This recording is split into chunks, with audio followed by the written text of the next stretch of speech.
Now, I could have reviewed Avengers Age of Ultron when it first came out. I actually saw it at the midnight showing on the 23rd of April. And the reason that I didn't review it back then was that it's very much a film I feel like you have to digest and let sort of linger in your head a little bit before you could really form opinions on it. Because I've seen recently, you know, after having seen the film, reading reviews, that people seem to be quite hot and cold on this movie. They either seem to love it or really hate it. There doesn't seem to be an awful lot of middle ground. Now, the plot itself follows the Avengers, so you have Iron Man played by Robert Downey Jr., Captain America played by Chris Evans, Black Widow, Scarlett Johansson, Hawkeye, Jeremy Renner, Hulk, Mark Ruffalo. You know, I'm guessing you all know of the Avengers by now, especially the type of viewers who watch my channel. They are basically cleaning up following the events of the first Avengers film and are currently looking for Loki's staff. That brings them into contact with a villain called Baron von Strucker, who's one of the last Hydra agents active. That is a tongue twister. Once they have that, Tony Stark, I'm trying to avoid major spoilers here, but Tony Stark basically uses technology in the staff to create a peacekeeping program called Ultron that he thinks will protect the world and make it so the Avengers can retire and have happy lives. Needless to say, it does not go well. That's the basic setup of the film. You then have the introduction of new characters such as Quicksilver and Scarlet Witch, played by Aaron Taylor-Johnson and Elizabeth Olsen respectively, who are twins, brother and sister, basically out for revenge against one of the Avengers. That brings them into contact with Ultron himself once Ultron goes full Skynet. Ultron's played by James Spader, who I believe did all the motion capture as well as the voice. Now, James Spader is an actor I absolutely love. I do think he maybe has somewhat limited range, but he's good at what he does, and what he does is great. He plays Ultron with the same sort of sarkiness and wit and sense of humour that Robert Downey Jr. does Iron Man, but, you know, evil. So Ultron I really enjoyed, thought he was a great addition to the Marvel Cinematic Universe, and one of the first interesting villains they've done since Loki, let's put it that way. So that's the setup and the new characters. The film, I have to say, for the first 2/3, I absolutely loved it. I thought it was great. What Joss Whedon, the writer-director, he also did the first Avengers movie and did a couple of script polishes on the Marvel Cinematic Universe films in between. What he does really well is ensemble filmmaking. You know, this is a guy who comes from television. You know, he did Buffy the Vampire Slayer, Angel, Firefly, Dollhouse. I'm sure I'm not telling you anything you don't already know. But he writes ensemble casts really well. He knows how to give each character their moment, their own arc. He knows how to pair characters up together in ways that will spark the most interesting chemistry. And that is very apparent here. You know, he pairs, for example, the Hulk and Black Widow and gives them a borderline romance where the actual aggressor in the romance is Black Widow. Joss Whedon is a feminist, and I know there's a couple of things in this movie that have had people online be a bit, you know, unsure about that recently, but I really enjoyed the fact that, you know, he sort of flips convention on its head in that pairing and makes the chemistry between Hulk and Black Widow very interesting, and it helps that they have such great actors, you know, Mark Ruffalo and Scarlett Johansson playing those roles. They make it all the more effective. I actually thought that the relationship between Hulk and Black Widow was possibly the most interesting aspect of the film, and I wish it had been given more time, but the reason it wasn't given more time was that there are so many characters in this who all need their screen time, which is something I appreciate. The new additions, such as Quicksilver and Scarlet Witch, I like Scarlet Witch. I mean, Elizabeth Olsen is a really good actress. You know, she brings a certain weight to her characters. I really like her. Aaron Taylor-Johnson, though, I've never been particularly keen on. He's fine in this. I just always think he's a little bit bland. I've not really seen him do anything terribly interesting yet. You know, I didn't like him in the lead as the lead in Godzilla. You know, I thought he was bland in that. He's alright in this, despite his dodgy Eastern European accent, and to be fair, both their accents are borderline dodgy. But I think it doesn't help that we've already seen Evan Peters play this character, Quicksilver, in X-Men Days of Future Past. because that is definitely the superior iteration of the character. And I do feel like Aaron Taylor-Johnson was up against it somewhat in this movie. You know, we've already seen the definitive Quicksilver, so what chance did he have, really? But I do feel like maybe a better actor in that role could have helped elevate the character alongside the other Avengers, because as it stands, he was a bit sort of... he might as well have not have been there for most of the movie. So that's a criticism, but having said that, you know, all the other new additions are great. You also have Paul Bettany as the Vision, which will quickly become a fan favourite in the franchise, in the MCU as a whole, Marvel Cinematic Universe, that is, for the uninitiated. Paul Bettany was great in this, and like I say, the first 2/3 were really great. It manages to balance the sort of levity and the humour that Marvel is known for with slightly darker elements. I mean, the film, I will say this, is not as dark as the trailers would have you believe. You know, the trailers for this movie, having watched them now that I've seen the film, you know, very much make it look like the Empire Strikes Back of the Marvel Universe.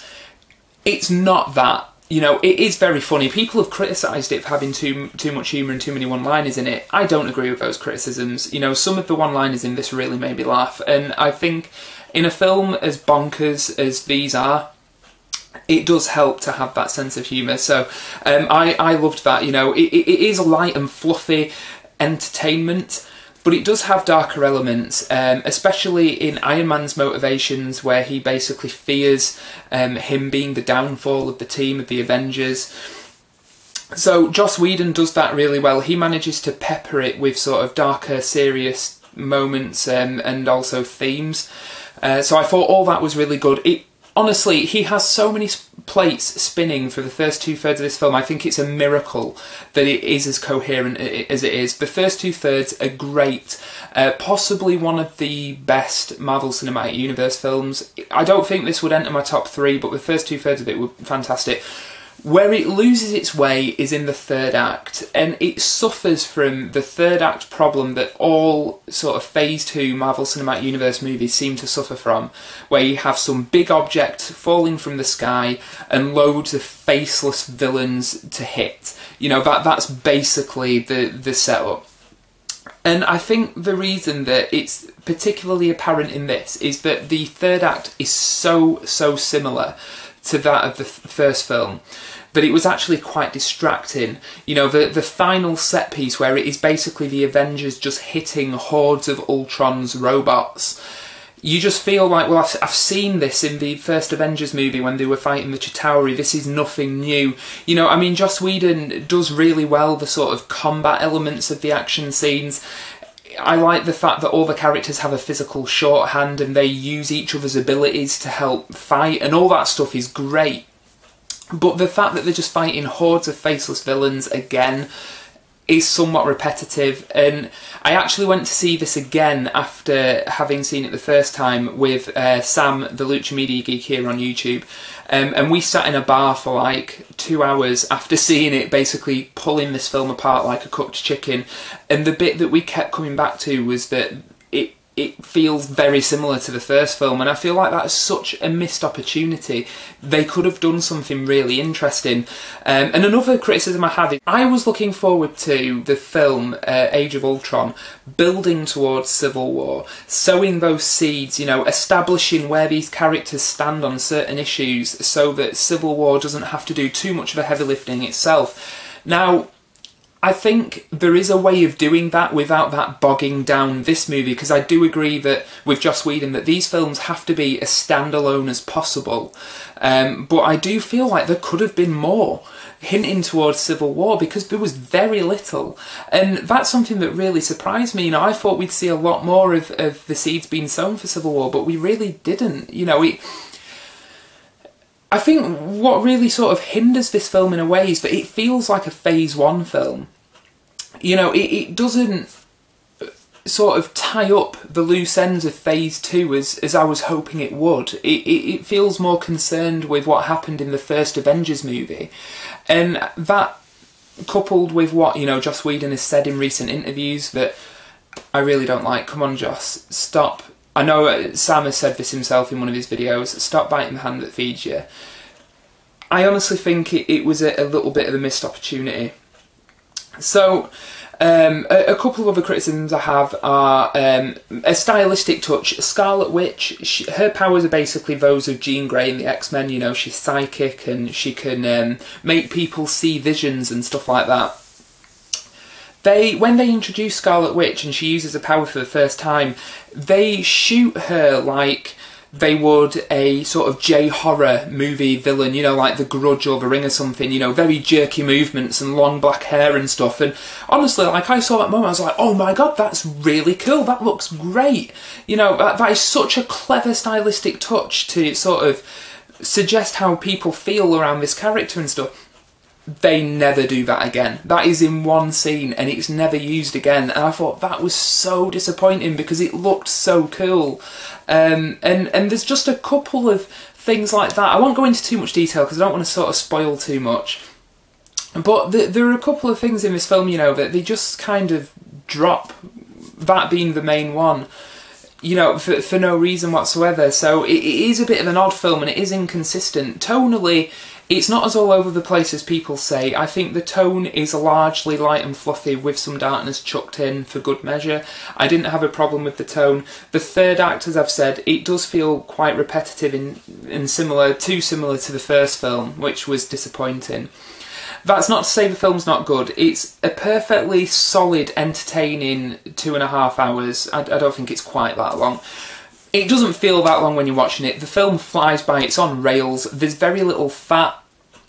That's not to say that there isn't stuff in there that you could cut out, because I know that it's like, there's a scene, I won't go into details, but Thor disappears for about 20 minutes of the movie with very little explanation, and you just think you could have excised that entire subplot and it'd probably be a more consistent film. So there are some inconsistencies there, but it is entertaining.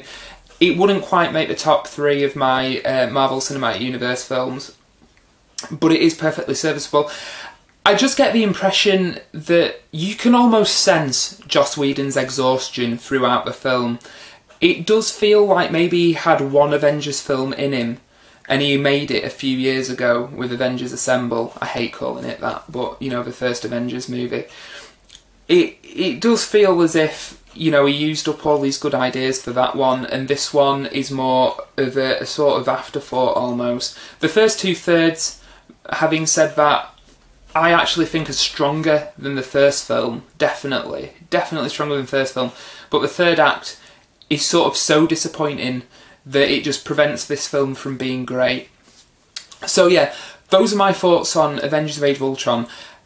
It has in a way made me more interested to see Captain America: Civil War, because I feel like the Russo brothers who are doing that movie are kind of up against it now, because they have so much heavy lifting to do. There's only one other film out before then, and that's Ant-Man.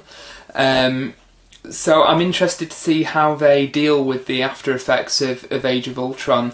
It does feel like the MCU is borderline getting a bit too messy at the moment, and that's one of the reasons I wanted Age of Ultron to tie up some of the loose ends, which they really didn't do.